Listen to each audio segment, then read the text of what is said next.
একটা খারাপ কনডেন্সার দিয়ে কিভাবে আপনারা এই ধরনের এলইডি বাল্বগুলোকে যে কোনো ওয়ার্ডের হোক বা যে কোনো কোম্পানি এলইডি বাল্ব মিনিমাম 5 থেকে 10 বছর আপনারা ব্যবহার করতে পারবেন। 100% গ্যারান্টি এই ধরনের খারাপ কনডেন্সার দিয়ে বা খারাপ ক্যাপাসিটার দিয়ে আপনারা মিনিমাম 5 থেকে 10 বছর অনায়াসে আপনারা যে কোনো এলইডি বাল্বকে আপনারা ব্যবহার করতে পারবেন। এবার কিভাবে ব্যবহার করবেন বা কিভাবে এই কনডেন্সারটা ফিটিং করবেন এই এলইডি বাল্বের সাথে, বা এই এলইডি বাল্বটা কিভাবে আপনারা এই ধরনের খারাপ কনডেন্সার দিয়ে ব্যবহার করবেন, আপনাদেরকে A to Z step by step আপনাদেরকে দেখিয়ে দেবো। সম্পূর্ণ ভিডিওটা দেখবেন। আপনাদেরকে বলে দিচ্ছি 100% গ্যারান্টি এই ধরনের খারাপ কনডেন্সার দিয়ে বা খারাপ ক্যাপাসিটার দিয়ে আপনারা মিনিমাম 5 থেকে 10 বছর অনায়াসে এলইডি বাল্বগুলোকে ব্যবহার করতে পারবেন। বারবার কেটে যাওয়ার যে সম্ভাবনা থাকে বা বারবার কেটে যায় একটা বিরক্তকর ব্যাপার, কেননা এলইডি বাল্বগুলো কিছুদিন ব্যবহার করার পর খুবই তাড়াতাড়ি নষ্ট হয়ে যায়। সেই তাড়াতাড়ি নষ্ট হওয়া থেকে পুরোপুরিভাবে আপনারা রেহাই পাবেন। এবার আপনাদেরকে বুঝিয়ে দেবো, বলে দেবো, দেখিয়ে দেবো কীভাবে আপনারা এই কনডেন্সারটা বা এই ক্যাপাসিটারটা কানেকশন কিভাবে করবেন। এইখানে দেখুন, আমি প্রথমে আপনাদেরকে মানটা দেখিয়ে দিই। 2.50 MFT 400 ভোল্ট 440 ভোল্ট ফ্যানের ক্যাপাসিটার। এই ক্যাপাসিটারগুলো ফ্যানে লাগানো থাকে, সিলিং ফ্যান, টেবিল ফ্যান, যে কোনো ফ্যানে লাগানো থাকে। আপনাদেরকে বলে দিই, খারাপ কনডেন্সার বা খারাপ ক্যাপাসিটার দিয়ে আপনারা যে এই কাজটা করবেন, এবার আপনাদেরকে আমি ভিডিওর লাস্টে অবশ্যই বলে দেবো কী কীরকম সিস্টেমে, মানে অনেক রকম সিস্টেম হয়। এই যে কনডেন্সারটা দেখতে পাচ্ছেন আমার হাতে, অনেক সময় কি হয়, খারাপ হয়ে যায় ঠিকই, কিন্তু কি কন্ডিশনে আপনারা লাগাতে পারবেন, এলইডি বাল্বে ফিটিং করতে পারবেন, সেটাও আমি বলে দেবো। অবশ্যই ভিডিওটা লাস্ট পর্যন্ত দেখবেন। এইখানে দেখুন, এই কনডেন্সারটা আমি সাইডে রাখছি। এবার হোল্ডারের সাথে আপনাদেরকে ফিটিং করে দেখিয়ে দেবো। এইখানে দেখতে পাচ্ছেন একটা আমি হোল্ডার নিয়েছি। এই ধরনের হোল্ডার প্রায় বাসা বাড়িতেই লাগানো থাকে। তো এই এলইডি বাল্বগুলো ব্যবহার করার জন্য যে কোনো হোল্ডার হতে পারে, এই ধরনের হোল্ডার হোক বা বাটাম হোল্ডার হোক, বা ওয়ারিং করা যদি থাকে ঘরে, বাসা বাড়িতে যদি ওয়ারিং করা থাকে, সেই ওয়ারিং করা অবস্থাতেও যদি কোনো হোল্ডার লাগানো থাকে, সেই হোল্ডারও আপনারা অনায়াসে ফিটিং করতে পারবেন। এইখানে এবার হোল্ডারটা খুলে আমি প্র্যাকটিক্যাল আপনাদেরকে ফিটিং করে দেখাচ্ছি। এইখানে যে ফ্যানের ক্যাপাসিটারটা আমি নিয়েছি, ফ্যানের ক্যাপাসিটারটা আমি হোল্ডারের সাথে কানেকশন করব। এবার আপনাদেরকে দেখিয়ে দেবো। এখানে দুটো তার যে কানেকশন করা আছে, এই দুটো তারের মধ্যে যে কোনো একটা তার আমি খুলব। এখানে আমি একটা তার খুলে নেব। একটা তার খুলে নেওয়ার পর এইখানে আমি ফ্যানের যে ক্যাপাসিটারটা বা কনডেন্সার মার্কেটে যদি কিনতে যান, তাহলে কনডেন্সার বললেও হবে, ক্যাপাসিটার বললেও হবে, যে কোনো নামে আপনারা কিনতে পারবেন। এতে কোনো রকম সমস্যা হবে না। এখানে এবার কানেকশানটা যে করবো, পুরোপুরিভাবে সিরিজ কানেকশান করবো। প্রথমে আপনাদেরকে আমি এলইডি বাল্বটাকে জ্বালিয়ে দেখিয়ে দিই লাইটটা কতটা আছে, কেননা অনেক ভাইরা বা অনেক বন্ধুরা বলে যে এলইডি বাল্ব এই কনডেন্সার বা ক্যাপাসিটার ফিটিং করার পর এলইডি বাল্বের লাইটটা অনেক কমে যায়। আমি আপনাদেরকে জ্বালিয়ে দেখিয়ে দেবো কতটা লাইট আছে। এখানে লাইনটা আমার সংযুক্ত করা নাই, ডাইরেক্ট 220 ভোল্ট এসি সাপ্লাইয়ের সাথে আমি সংযুক্ত করে দিলাম। এখানে দেখতে পাচ্ছেন এলইডি বাল্বটা পুরোপুরিভাবে জ্বলছে। তো এইখানে দেখতে পাচ্ছেন এলইডি বাল্বটার লাইটটা কতটা আছে। এরপর আমি কনডেন্সার ফিটিং করে আপনাদেরকে দেখাবো কতটা লাইট হচ্ছে। লাইটে কোনো রকম পরিবর্তন হবে না, যেরকম লাইট ছিল সেরকমই লাইট থাকবে। তো আপনাদেরকে আমি বারবার বলছি, একবার কমসে কম এই কনডেন্সার ফিটিং করে আপনারা ব্যবহার করে দেখুন। এলইডি বাল্বগুলো যে সহজে নষ্ট হয়ে যায়, সহজে কোনো মতেই আপনারা এই এলইডি বাল্বগুলো নষ্ট হবে না। মিনিমাম 5 থেকে 10 বছর আপনারা ব্যবহার করতে পারবেন।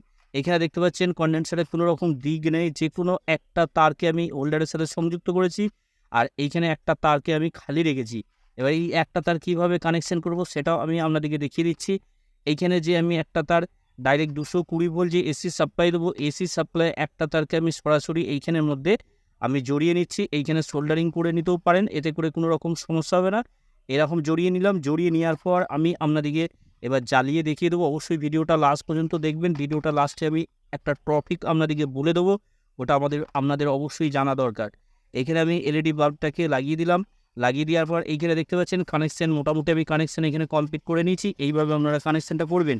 এরপর আপনাদেরকে আরও কিছু টিপস বলে দেবো। আপনাদেরকে বারবার বলছি ভিডিওটা লাস্ট পর্যন্ত দেখবেন।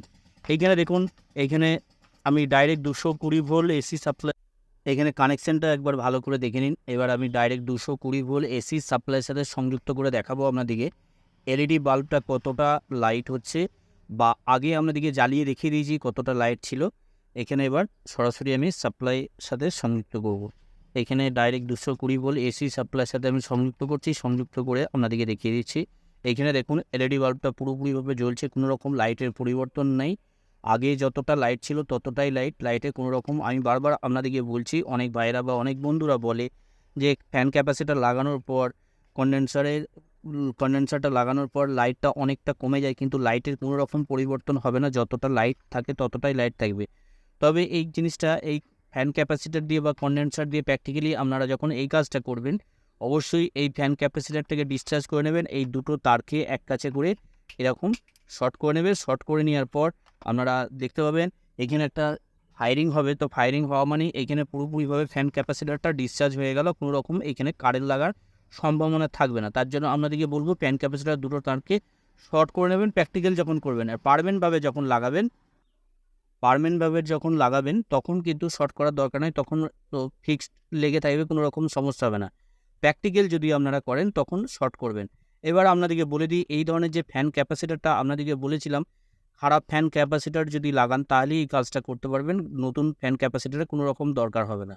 অনেক সময় কী হয়, সিলিং ফ্যান বা টেবিল ফ্যানে যেই ক্যাপাসিটারটা লাগানো থাকে, যখন অনেক সময় কী হয় ফ্যান ক্যাপাসিটার লাগানোর পরও ফ্যান অনেক সময় স্লো ঘোরে, আস্তে ঘোরে, তখন সেই মুহূর্তে এই ফ্যান ক্যাপাসিটারটা চেঞ্জ করা হয়। চেঞ্জ করে নতুন ফ্যান ক্যাপাসিটার লাগানোর পর ফ্যানের স্পিড বেড়ে যায়। সেক্ষেত্রে আপনারা ওই ক্যাপাসিটারটাকে অনায়াসে এলইডি বাল্বে লাগাতে পারবেন, এলইডি বাল্বে ফুল প্রোটেকশন করতে পারবেন। অনেক সময় কী হয়, এবার আপনাদেরকে বলে দিই এই ফ্যান ক্যাপাসিটারটা কীভাবে প্রোটেকশন করবে এলইডি বাল্বটাকে। অনেক সময় কী হয়, ডাইরেক্ট 220 ভোল্ট বা 210 ভোল্ট যে সাপ্লাইটা থাকে, এসি সাপ্লাইটা, অনেক সময় ভোল্টেজ হাই হয়ে যায়, 240 260 ভোল্ট এরকম হয়ে যায়।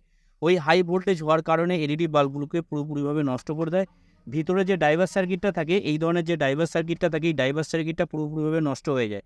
সেক্ষেত্রে অনেক রকম সমস্যার সম্মুখীন হতে হয়। তো এই ফ্যান ক্যাপাসিটারটা যদি লাগিয়ে দেন, পুরোপুরিভাবে হাই ভোল্টেজটাকে প্রোটেকশন করবে। নর্মালি যে ভোল্টেজটা দরকার সেই ভোল্টেজটা এলইডি বাল্বের মধ্যে আসবে, সেই কারণে এলইডি বাল্বটা তাড়াতাড়ি নষ্ট হবে না।